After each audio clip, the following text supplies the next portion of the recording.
The step sequencer I was just showing you also about is a very unique function that nobody else has. You just import the step sequencer over here, and here it shows you actually each bar represents the velocity and when the same sound should be re-triggered.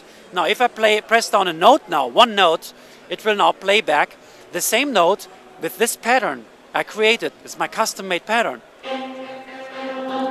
Look at that. 1, 2, 3, 4.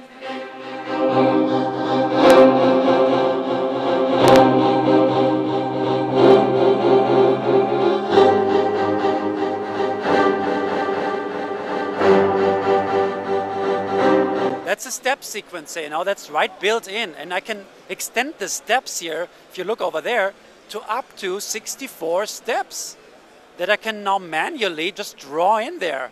And it's just going to play back this pattern now at the velocities that I set it to. I can switch that off anytime. I can also, for example, have an arpeggiator function. I just press. Just added this modifier, it's called, to this only instrument. I can just apply all what I just showed you, the step sequencer, the arpeggiator. I can apply that to any instrument that is over here. Over here, you know, I just have, you know, I can say my flute, for example, should play, you know, this pattern, while my clarinet should play a different pattern at the same time. One should play in 7/8, the other one plays in 4/4. You know, it's no problem to combine patterns, to overlap them, and you know, I'm soloing right now. All my instruments that I've loaded here, I could unsolo and you would hear everything, you know, like, and I can just set my MIDI channels. I can quickly edit my sounds here by just quickly setting the panorama. You know, I want it maybe a little more left.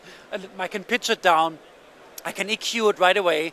So for a quick edit, I can quickly, you know, do the main parameters. You know, I have hands-on control and fast control over my sounds. I don't have to go in and understand all these parameters. It can do it, but you don't have to use all the parameters. It comes right out of the box. It just sounds good.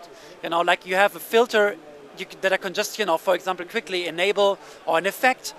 The effect processor that comes with it is a fully functional convolution reverb that lets you import your own impulse response files, which is very unique. No other sampler has a built-in reverb.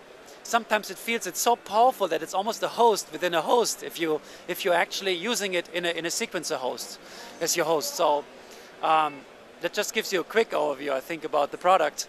But it's a lot to cover, and it's, you know, with all these modifiers, the MIDI modifiers that you can set at will for each instrument, makes it so powerful. You know, you can combine, you can say, you know what, we had this example earlier. Somebody was asking me, well, how would it be if the higher I play my key, the louder it gets, or the softer it gets. And we just simply added a modifier that just did that. It just said, you know, key position should be applied to volume. So the higher your key position is, the louder or the softer it gets. You know, these are little details that are like built into the program that I find so powerful. It makes this a really unique program. That sounds great. All right, thanks so much, Mr. Kirst. This is Gretchen Hasse from GearWire.com, and keep it tuned for more AES.